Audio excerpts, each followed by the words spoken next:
इतने कम उम्र में कैसे इतनी चीज़ें याद रख लिए हैं? देखिए हम लोग का है ना, कुल है एकदम उच्च जाति का पंडा है हम लोग। तो हम लोग को है ना ये सब सीखना पड़ता है। ब्राह्मण है ना, ऐसा जात है ना जो भगवान से कनेक्ट हुआ रहता है। बाबा बैद्यनाथ धाम मंदिर प्रांगण में सबसे छोटा पंडित से मिलिए। आश्चर्य की बात यह है कि इस उम्र में ये राज पुरोहित हैं। एक बात है बाबा, क्या नाम हुआ? रजनीश पंडित। रजनीश पंडित जी हमारे साथ जुड़े हैं, जो कि बैद्यनाथ धाम देवघर में सबसे छोटा बाबा हैं, जो क्या बोले, घटोत्सर्ग कर्म करा रहे हैं। एक सवाल है बाबा, इतने कम उम्र में कैसे इतनी चीज़ें याद रख लिए हैं? देखिए हम लोग का है ना, कुल है एकदम उच्च जाति का पंडा है हम लोग। तो हम लोग को है ना ये सब सीखना पड़ता है। तो अभी छोटा से याद करेंगे ना, जो छोटा से याद करता है ना वो लोग का बढ़ते बढ़ते एकदम याद हो जाता है, एकदम पक्का अच्छा से।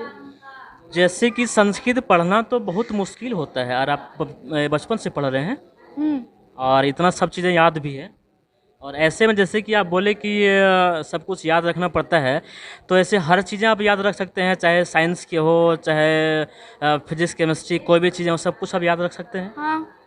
और ये जो अभी जो पूजा करा रहे हैं, इसका क्या महत्व है? इसका महत्व है कि जो हम लोग के दादाजी होते हैं या पापा होते हैं ना, वो सब जब मर जाते हैं ना तो वो लोग ऊपर चले जाते हैं स्वर्ग में। तो उन लोग को है ना प्यास पानी पिलाया जाता है, फिर मंत्र बोल के है ना हम लोग यहाँ से पानी पिलाते हैं। जो सत्तू गुड़ उड़ वो सब होता है ना, वो सब दान करते हैं, जिससे ब्राह्मण को दान कर देते हैं, जिससे उनको जाके मिले। तो यहाँ दान करते हैं और वो मंत्र के द्वारा वहाँ ऊपर तक पहुँच जाता है। ब्राह्मण है ना, ऐसा जात है ना जो भगवान से कनेक्ट हुआ रहता है। जैसे कि देख पा रहे हैं, आप सुन पा रहे हैं कि ब्राह्मण एक ऐसा जात है जो पूरी तरह से भगवान से कनेक्ट है। आपका दादा परदादा या फिर आपके कोई भी जो पूर्वज पापा है, अगर वो डेथ कर गए हैं तो उनको समय पर पानी पीना चाहिए, उनको सब कुछ खाना पीना चाहिए। तो ये जो कर्म है, इस कर्म के द्वारा उनको यहाँ से ही आप लोग सब कुछ यूँ कहें तो सब मिल जाता है और उनको शांति मिलती है, यहाँ से शांति मिलती है उनको। और जैसे कि अगर बात करेंगे कि ये जो आप पढ़ रहे हैं, अगर ये कोई और पढ़ ले, ठीक है, अगर जैसे कि बात करें कि ब्राह्मण या फिर कोई और कास्ट का पढ़ ले, तो वो भी ये पढ़ के कर सकता है कि सिर्फ ब्राह्मण कर सकता है? सिर्फ ब्राह्मण कर सकता है, ब्राह्मण को अधिकार होता है। अच्छा, ये सिर्फ ब्राह्मण को अधिकार है। और यहाँ से ये जो एक आदि पुरातन काल से चलता आ रहा है ना, आप मतलब बहुत पुराने आपके, हाँ, आपके फादर आपके दादाजी सब कुछ करते होंगे तब ना आपने। हम लोग का जो कुल है ना यही करता है। अच्छा, यही करता है, मतलब ये भगवान का, अगर आप भगवान तक सीधी रूप से नहीं पहुंच सकते हैं तो किसी ब्राह्मण से जुड़िए और वहाँ पे अपना जितना है दान दक्षिणा दे करके अपने माता पिता अपने पूर्वजों को कल्याण के लिए यहाँ से आप काम करवा सकते हैं। और क्या क्या करवाते हैं आप?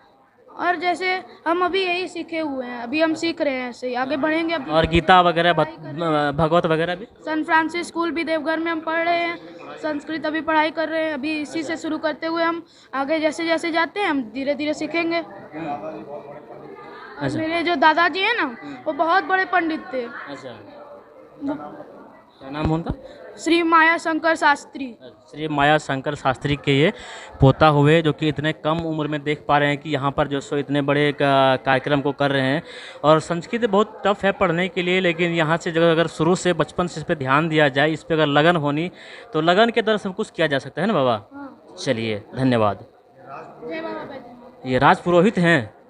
पुरोहित है हम लोग। अच्छा, चलिए, बहुत राज्य पुरोहित। हाँ, तो और जैसे कि मान लीजिए बड़ा होकर के भगवत गीता होता है, पुराण होता है, जो बड़ा बड़ा मंच पे होता है, वो सब भी करवाएंगे?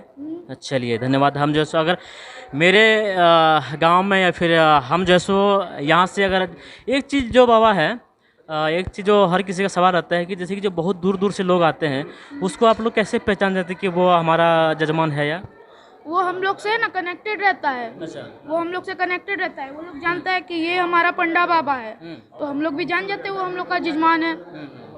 तो हमको भी पहचानिए और हमको भी जोड़िए, ठीक है? हाँ। चलिए, धन्यवाद। हर हर महादेव। जय माँ बैद्यनाथ।